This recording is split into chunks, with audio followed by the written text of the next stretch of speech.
stormy seas and lost souls. Who is it? She's dreamt of this before. It's coming. Is it? They say dreams are visions of our memories, thoughts and fears, as seen by our inner eye.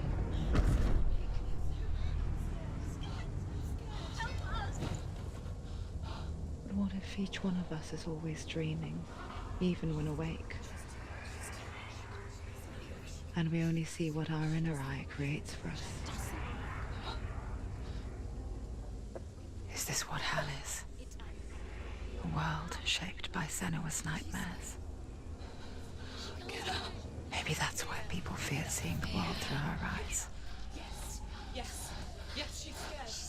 Because if you believe that Senua's reality is twisted, you must accept that yours might be too.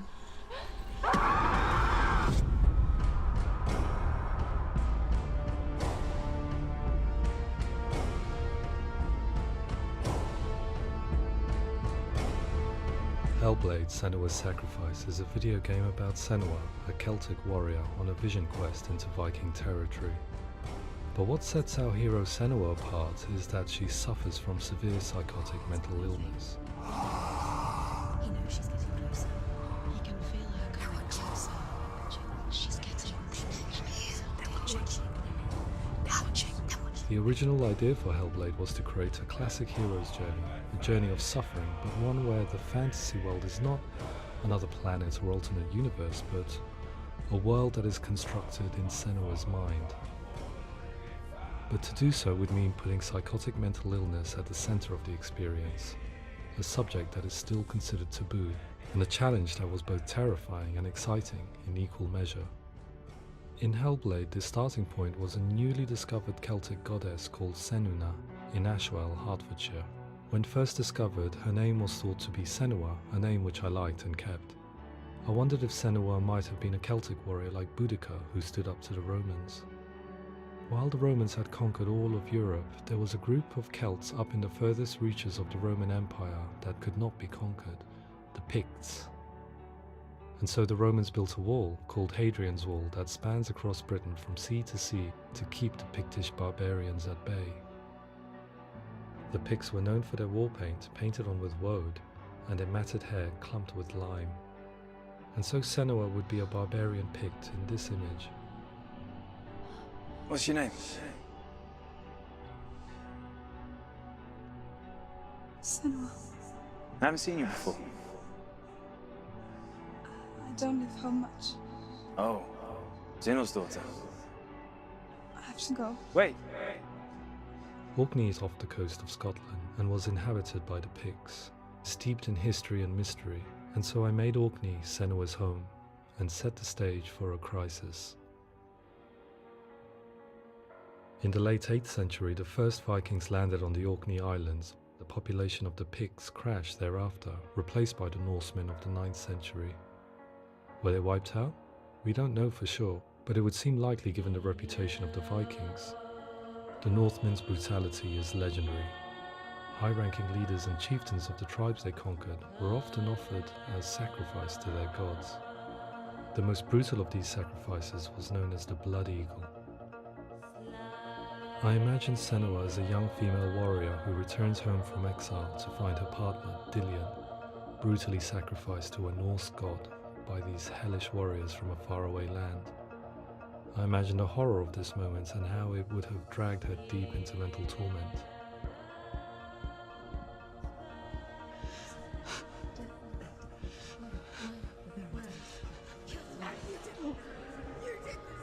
No!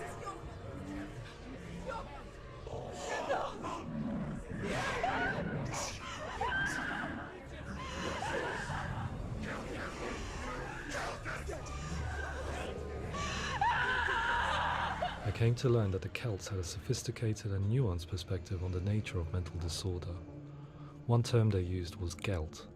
A Gelt is a man or woman who has been driven mad by a curse, battle trauma, or grief. The Gelt would take to a life in the woods in search of penance, punishment, and purgation. And so Senua became a Gelt, cursed by darkness, looking for redemption in the wilds. Another word the Celts used in reference to mental disorders was druth, meaning fool, or Liar. one who utters the words of God. They tell of the mad sinner who flees battle into exile and takes on a beastly nature, growing feathers on his body. The character called Druth in Hellblade is based on a little-known person called Findan, an 8th century Irish Celt who was captured and enslaved by the Vikings, but eventually escaped to Orkney where he became a monk. I will tell you my stories of hell, if I may walk with you. Upon meeting Senua, it would be his stories that fuel her quest deep into their world of gods. The Northmen say the world will come to an end. The sun will grow black, the earth will sink into the sea, the stars will disappear, fire and water will meet, flames will play against the sky, the heavens and earth and all the world will be burned, all the gods will be dead, and the warriors of Valhalla and people everywhere. Senua, prepare yourself for Ragnarok, for it is nigh. So the stage was set for a new adventure, a journey into the Norse underworld called Hell, a vision quest fueled by madness and myth, a fantasy that was created by Senua's own mind, and one that we would experience through her eyes. This is your mission. This is your quest. There is nothing else left. To make a game about a warrior with psychotic mental illness as its central theme was fraught with danger. Mental illness such as psychosis is still taboo and rarely acknowledged in a century of cinema, never mind the new medium of games. Where it does feature, it often conflates psychosis and psychopathy associated with a lack of empathy. It is unfortunate that these two words sound so similar that they are used interchangeably in media. I must admit that I didn't have to look very far to discover my own ignorance of the subject. So we reached out to Paul Fletcher, psychiatrist and professor of health neuroscience at University of Cambridge. Psychosis is a descriptive term, and it refers to having a loss of contact with objective reality. So it's characterized by two main sets of symptoms. One of them is hallucinations, where somebody experiences perceptions when there is no actual objective thing out there to perceive. You're already dead. Who are you? And the other is delusions, where somebody comes to very often bizarre, unpleasant, frightening beliefs when there's no good evidence in favor of them. There's no doubt about it. The source of the darkness is in Helheim, and the goddess Hela holds his soul there. We reached out to Welcome, a biomedical research charity that spends billions on research and awareness programs aimed at improving health. Mental health hasn't always been presented in the media in a way that is particularly helpful. It can be challenging to engage people with the subject matter, and there are a lot of preconceived ideas about mental health, and particularly schizophrenia and psychosis. So we hope our support allows the team to continue to collaborate with Paul Fletcher and with those who have experience of psychosis to create a game that provides a fresh perspective on the condition and allows audiences to engage with it in a way that just wouldn't be possible in any other medium. What started out as a brief consultation convinced me that we were only scratching the surface of an immensely deep and interesting subject that could enrich and change the very nature of the game. That's cool. Thanks so much for coming here. Pleasure, thanks. It's really interesting for me. I'd love to be involved. It's fascinating. Yeah. Absolutely. Our understanding of psychosis is still very much a mystery, and ways of treating it are still primitive compared to physical illness. After all, it is easy to see the pain and suffering caused by physical diseases or physical trauma. It is not so easy to see the mental suffering and trauma of severe mental illness. But what if we could find a way to see it? Games are capable of drawing you in for hours on end, playing the role of a character who is different from you, experiencing their perspective, and actively involving you in a world that functions with a different set of rules. Calls you to your death. It's an evil voice. If we were to represent Senua's psychosis, we would have to simulate voice hearing, a common attribute. But how can we simulate something we have no first-hand experience of? Professor Charles Fernyhough, a leading expert in voice hearing from Durham University, offered his help. Hearing voices is an experience that is usually associated with severe mental illness, and crucially we know that hearing voices is a part of ordinary life for many people who don't meet the criteria for mental illness. Yeah. Oh, that's not him in real life. We know voices vary according to where they appear in space. Voices can appear far away in the distance, they can appear right there in your ear, they can seem to be coming from inside your head. Based on the information Professor Fernie Ho provided, I put together a sound brief and invited some actors to the studio. We recorded the actors using a binaural microphone, which records the 3D spatial position of sound, replicating the way sound is heard by human ears. It gives you an incredible sense that the person you are listening to is right there beside you. Can't see where she's going.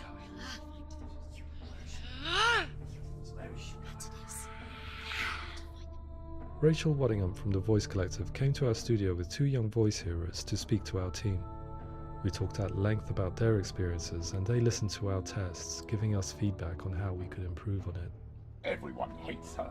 She's cursed. It's very hard to represent what this experience is like, partly because it's such a personal, intense, emotional experience. It's testament to how Ninja Theory have been listening to what the researchers are saying, but also crucially listening to the experts by experience. What they've come up with is so compelling. It's by far the best representation I've heard of what these experiences are like.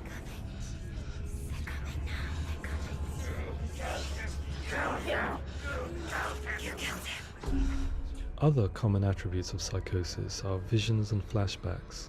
We met with Recovery College East, who work with and care for people recovering from severe mental disorders.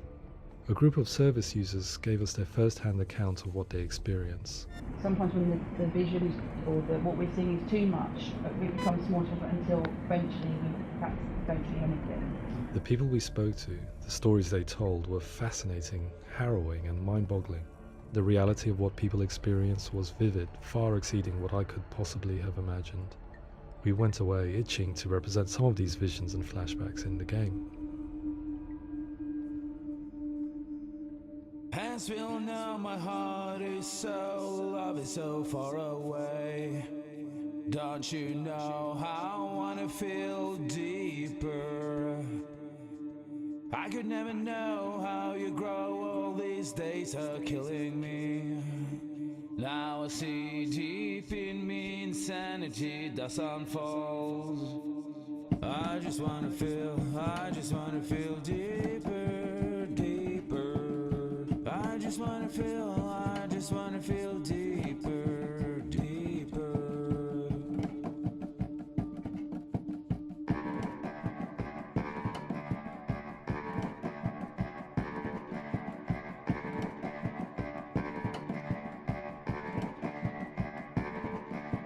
As we all know, my heart is so, love is so far away.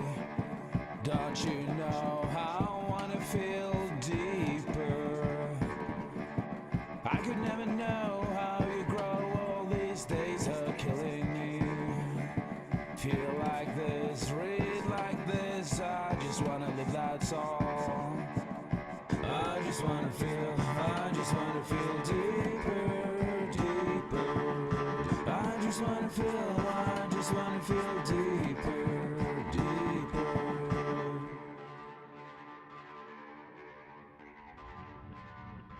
To refine our work, we continue to hold meetings with Recovery College East over the course of a year and a half, showing them what we had achieved so far and refining the in-game representations based on their feedback. With their help, flashbacks, visions and changes in perception were woven into the story and gameplay of Senua. The students that are involved in this project are incredibly excited about being involved. They have described the experience as being important because it values their lived experience and shows that despite what we have been through, all of that experience becomes valid, that actually it's something that we should all be talking about. The experiences described range from beautiful to frightening beyond comprehension. I heard of a girl who has to live with an angry voice screaming at her, slamming on her doors and walls 24 hours a day. I met someone who would often see hanging corpses in a room, so real that she would sometimes try to rescue them. The panic and fear that comes with such visions is entirely understandable, and it can be a living horror for some. Worthless, weak, pathetic. Go on, feel sorry for yourself, because there is no one left to do that for you. I was urged by one fellow that we should not shy away from showing this horror, and so I was perpetually torn in making Hellblade. Had we gone too far with our representations or not far enough? broken and lost. Just like your soul. Come on.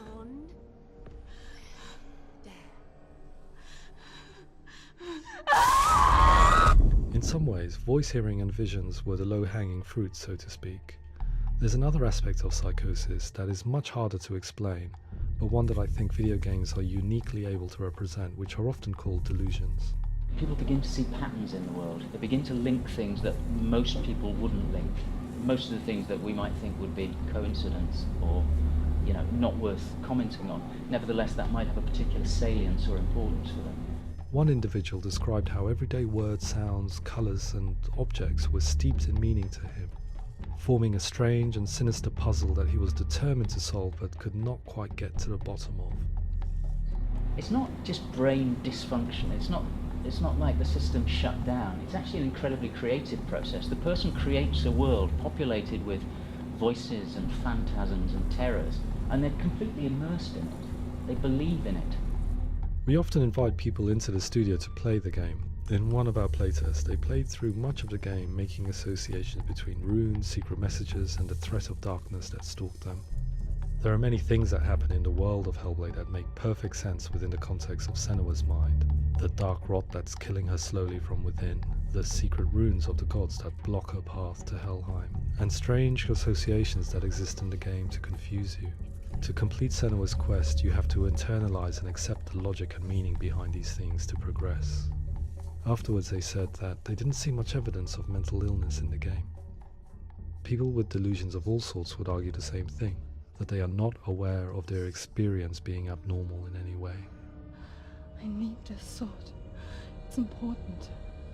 Representing perception changes and thinking patterns within Hellblade gives us a set of symptoms common in psychosis. But people with lived experience were keen to emphasize another point, that it is wrong to define a person by their symptoms. Quite often, the illness comes not from the symptoms, but from the stigma, isolation and mistreatment that comes about from the rest of society. They say that I'm cursed. What if they're right? I needed someone to portray Senua, someone who could believably internalize her suffering.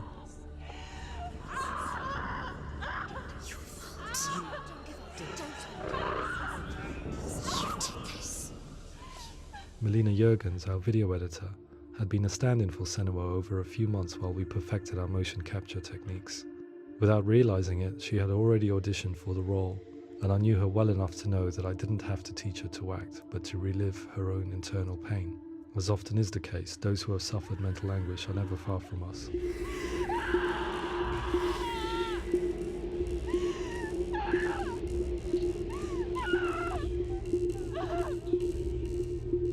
My hope is that by creating a compelling and aspirational character in Senua who feels very much real, albeit in a fantasy setting, we can provide a lens into her reality, a different one to yours, and this is where storytelling comes into play. I imagined her life based on common threads in real people's lives. She was always prone to psychosis as a child. Her mother Galina also heard voices and had visions, so perhaps there was a genetic aspect. Or perhaps it was cultural, as she lived within a world without science, of gods and superstition, as exemplified by her druid father Zimbal. Psychosis developed in her late teens to early 20s and was exasperated by stigma and isolation at the hands of the clansmen and her father. This darkness. It's spreading. The trauma of seeing her lover Dillian sacrificed tips her over the edge, making her remodel her reality around a concept that connects everything: the darkness. So the question, is what Senua experiences real? Can only be answered by saying, yes, it is real. It is her reality. All of her suffering will have been for nothing. It's just a matter of time.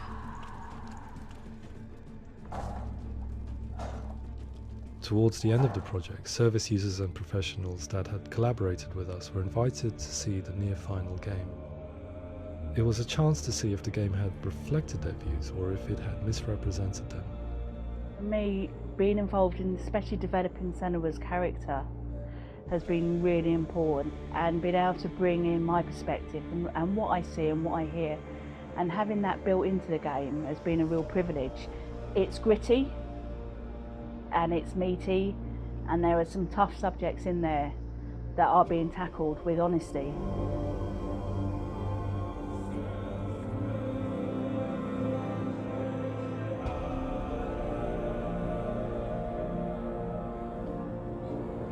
I was blown away by it today, absolutely blown away.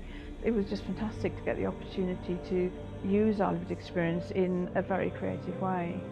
There's nothing tokenistic about the work we've put in. It feels like we've been listened to, things have been taken on board, and I think there was a lot of realism in the game itself, and it feels very authentic.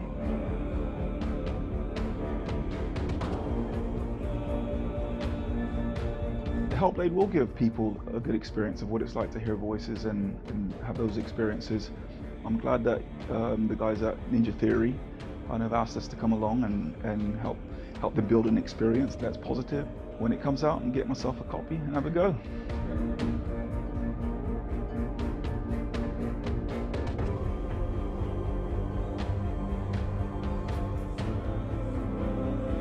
I think all the way through I was really inspired by how the conversations have translated into the game in a way that I think I didn't imagine was possible. So wonderful, really wonderful.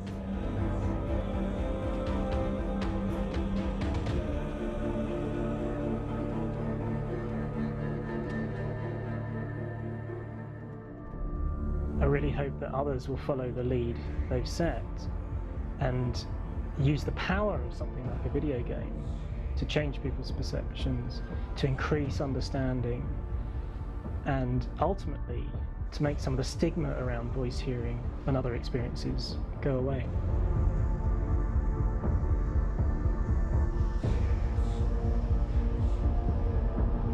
For me, it was really exciting to see something that I explore scientifically being represented so beautifully in a character who's trying to penetrate the mysteries of the environment in which they've been placed, with all of this strange uncertainty and noise and conflicting information that they're getting. I'm very excited by this way of trying to represent mental illness, because I think it actually might be offering us insights that we wouldn't get from pure scientific explorations, and actually giving us quite an empathic view of what it might be like.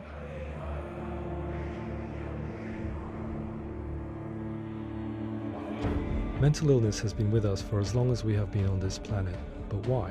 Why hasn't evolution stamped out this weakness from within our gene pool? I often pondered this question until I realized that the question had an inbuilt flaw. It assumes that being and thinking differently is a weakness. The only reason we have computers, spacecraft, medicine, poetry, art, and yes, even video games is because individuals were able to simulate new abstract realities in their minds and share them with the rest of us. We need people to be willing to see differently in order for us to progress and survive as society. And we need to be open to these new ways of seeing. And it is this spirit that motivated me to create Senua's story and share it with you.